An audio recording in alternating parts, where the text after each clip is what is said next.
1857 సంవత్సరం సిపాయిల తిరుగుబాటు రూపంలో వచ్చినటువంటి వ్యతిరేకత, తదనంతరం జాతీయ కాంగ్రెస్ స్థాపనతో ప్రారంభమై జాతీయ కాంగ్రెస్ ఆధ్వర్యంలో ఉద్యమాలు, జాతీయ కాంగ్రెస్ బయట ఉద్యమాలు అనేటువంటివి నిర్వహించడం జరిగింది. అందులో మొట్టమొదటిసారిగా 1905 సంవత్సరంలో బెంగాల్ విభజనకు వ్యతిరేకంగా వందే మాతర ఉద్యమం నిర్వహించడం జరిగింది.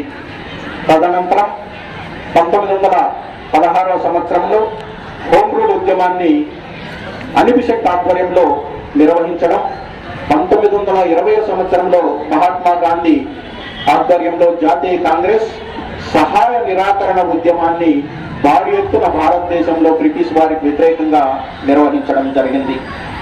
తదనంతర పరిణామాల ఫలితంగా 1927లో సైమన్ భారతదేశంలో బ్రిటిష్ వారి భాగస్వామ్యం లేకుండానే రాజ్యాంగ సంస్కరణల కోసం నియమించినటువంటి సైమన్ కమిషన్ వ్యతిరేక ఆందోళనను నిర్వహించడం జరిగింది. ఈ ఆందోళనలో భాగంగానే మన తెలుగు వారైనటువంటి ప్రకాశం పంతులు మద్రాసులో సైమన్ వ్యతిరేక ఆందోళన ఫలితంగా మరణించినటువంటి ఒక వ్యక్తి చూడడానికి వెళ్ళినప్పుడు ఆయన కాల్చడానికి వస్తే గుండె చూపించి కాల్చమని ధైర్యంగా నిలబడినటువంటి టంగుటూరు ప్రకాశం పంతులు జీవించినటువంటి గడ్డ ఈ తెలుగు గడ్డ.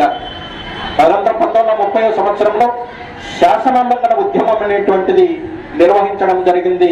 ఉప్పు మీద పన్ను విధించినందుకు వ్యతిరేకంగా దేశవ్యాప్తంగా గాంధీజీ నాయకత్వంలో దండి సత్యాగ్రహం లేదా శాసనోల్లంఘన ఉద్యమం 1930 ఏప్రిల్ 4వ తేదీన అమల్లోకి రావడం జరిగింది. తదనంతరం ఈ 1939లో బ్రిటిష్ వారు భారతదేశాన్ని రెండవ ప్రపంచ యుద్ధంలో బ్రిటిష్ వారికి అనుగుణంగా ప్రవేశపెట్టినందుకు వ్యతిరేకంగా 1942లో జాతీయ కాంగ్రెస్ ఆధ్వర్యంలో క్విట్ ఇండియా ఉద్యమాన్ని నిర్వహించడం జరిగింది. ఈ క్విట్ ఇండియా ఉద్యమ సందర్భంగానే గాంధీజీ గారు డూ ఆర్ డై, చేయండి లేదా మరణించండి అనేటువంటి ఒక ప్రధానమైనటువంటి నినాదాన్ని చేపట్టడం జరిగింది. తదనంతరం క్విట్ ఇండియా ఉద్యమం తర్వాత రెండవ ప్రపంచ యుద్ధం జరుగుతున్నటువంటి సమయంలోనే భారతదేశానికి స్వాతంత్రాన్ని అందించాలనేటువంటి ప్రధాన ఆశయంతో మన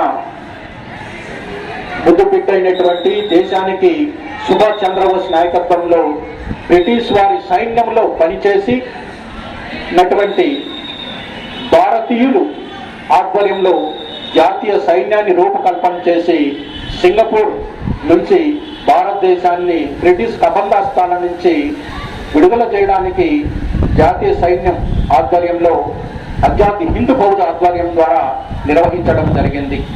తద్వారా బ్రిటిష్ వారికి ఒక భారతదేశంలో ఉన్నటువంటి ప్రధాన వ్యవస్థలన్నీ, ఒకవైపు సైన్యం, మరొకవైపు పోలీసు వ్యవస్థ, మరొకవైపు తపాలా వ్యవస్థ, ఇవన్నీ కూడా వ్యతిరేకంగా పనిచేయడంతో బ్రిటిష్ వారు భారతదేశానికి గత్యంతరం లేనటువంటి పరిస్థితుల్లో 1947 ఆగస్టు 15వ తేదీన స్వాతంత్రాన్ని ఇవ్వడం జరిగింది. అంతకుముందు భారతదేశానికి స్వాతంత్రాన్ని ఇచ్చిన తర్వాత ఎలా పాలించుకోవాలనేటువంటి ఉద్దేశంతో ఈ మంత్రిమండలి తీర్మానానికి అనుగుణంగానే 1946 డిసెంబర్ 9వ తేదీన భారత రాజ్యాంగ పరిషత్ అనేటువంటిది ఏర్పడటం జరిగింది. దానికి మొట్టమొదటి అధ్యక్షుడిగా పనిచేసినటువంటి రాజేంద్ర ప్రసాద్ గారి నాయకత్వంలో విభిన్నమైనటువంటి కమిటీలు రూపొందించడం జరిగింది. అటువంటి కమిటీల్లో ప్రధానమైనటువంటి కమిటీ రాజ్యాంగ రచనా కమిటీ. ఈ రాజ్యాంగ రచనా కమిటీకి అధ్యక్షులుగా బిఆర్ అంబేద్కర్ నియమించడం జరిగింది. అంబేద్కర్ గారి ఆధ్వర్యంలో ఈ విభిన్నమైనటువంటి కమిటీలు తయారు చేసినటువంటి రాజ్యాంగాన్ని చర్చించి రాజ్యాంగ పరిషత్తులో చివరికి 1949 నవంబర్ 26వ తేదీన ఆమోదించడం జరిగింది. ఆ ఆమోదించినటువంటి రాజ్యాంగమే 1950 జనవరి 26వ తేదీన గణతంత్ర దినోత్సవంగా అమల్లోకి రావడం జరిగింది. ఈ గణతంత్ర దినోత్సవం సందర్భంగా మనమందరం కూడా ఇటు భారతదేశానికి ఒక రాజు అనేటువంటి వాళ్ళు లేకుండా మన రాజ్యాంగాన్ని మనమే అమలులోకి తెచ్చుకుంటూ ఆ రాజ్యాంగ వ్యవస్థ ద్వారానే దేశ పాలన అనేటువంటిది కొనసాగుతూ ఉంటుంది. తద్వారా 1950 తర్వాత భారతదేశం విభిన్న రంగాల్లో అభివృద్ధి సాధించడం జరిగింది.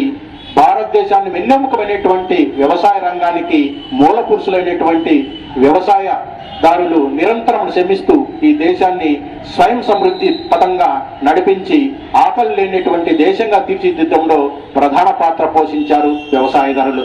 మరోవైపు రక్షణ రంగానికి బలోపేతం చేసేటువంటి విభిన్నమైనటువంటి వ్యవస్థలు, ఒకవైపు భారత ISRO Indian space research organisation అయితేనేమి, డిఆర్డిఓ అయితేనేమి, భారత డైనమిక్స్ లిమిటెడ్ అయితేనేమి, అలాగే బిఈఎల్ విభిన్నమైనటువంటి ప్రభుత్వ రంగ సంస్థల యొక్క స్వయం కృషి ఫలితంగా భారతదేశం రక్షణ రంగంలో అభివృద్ధి సాధించి ఈరోజు ప్రపంచంలోని అభివృద్ధి చెందినటువంటి శాస్త్ర సాంకేతిక పరంగా ముందంజ వేసినటువంటి దేశాలకు కూడా ధీటుగా నిలబడగలిగేటువంటి స్థాయికి ఇస్రో సాధించడం జరిగింది.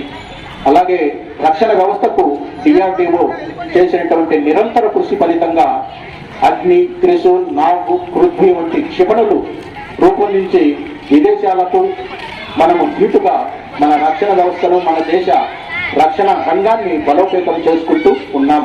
అలాగే ఆర్థిక రంగంలో కూడా ఈ దేశం ముందంజ వేస్తూ ఉంది. అటువంటి ఆర్థిక వ్యవస్థలో ముందంజ వేయడానికి కారణమైనటువంటి భాగస్వాములైనటువంటి మహిళల శక్తికి ధీటుగా నేడు భారత రాష్ట్రపతి ఒక గిరిజన స్త్రీ అయినటువంటి ద్రౌపది ముర్ము గారు కొనసాగుతున్నారంటే ఈ దేశంలో అన్ని వర్గాలకు సమున్నతమైనటువంటి స్థానం కల్పించినటువంటి ఈ రాజ్యాంగాన్ని మరొక్కసారి తయారు చేసినటువంటి మన భారత రాజ్యాంగ మూలకర్తలందరికీ కూడా మరొక్కసారి శిరస్సు వంచి నమస్కరిస్తున్నాం. జై హింద్.